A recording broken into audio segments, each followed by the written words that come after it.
but the gameplay stuff, once it starts becoming buy these items, I think this is something that even like free-to-play games would theoretically suffer from as well, is, you know, buy this to get a chance to get this item that will make you better, or just buy the item outright, regardless of the system.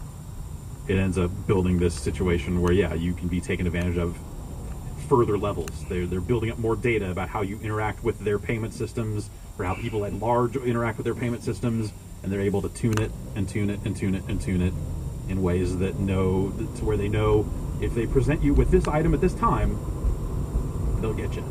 I mean, and when you tie in the fact that we have machine learning and stuff, they take these massive data sets and pull patterns that we would typically never be able to discern out of it, then that means that they can segment the populace of people playing their game, and figure out what everybody's lever is, right? Right. Because we all have a lever. Yeah.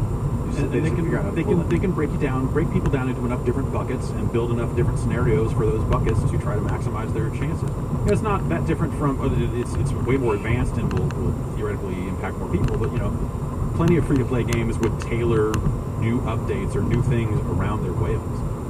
Like, hey, we happen to know, just an example I was given, where we happen to know that this player is a big fan of this particular sports team. Oh, you mean specific people? So you yes, literally on a single person basis. Like, we put out this item and made it super expensive because we know this person has spent tens of thousands of dollars on our game, and we know that they will come in and be likely to buy this item. So we will at least sell one.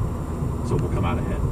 Well, I mean, in the magazine business, they always said the best thing to do is to make one copy of the magazine, sell it to the one person who the advertisers want to reach. So you make Next Gen or whatever for your one billionaire who's going to read that magazine. He sees all the ads, and your ad sales team has a much easier job. In your magazine, you only have to print one copy of the magazine. Exactly. It's done. Yeah. When you're talking about something that doesn't cost anything to make, other than to make multiple copies of, it's even better. Yeah, it's gross. Yeah.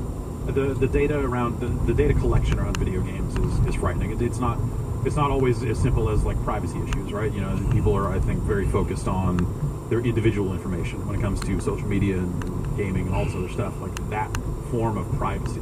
But it's not about you as an individual. It's about what type of person they can break you down into. It's why you see fucking Facebook ads for a website you looked at last week, because they know. And all those sorts of little things. It's not about you as an individual. It's about you fitting this data set. Have you guys heard the spaghetti sauce story? You know this?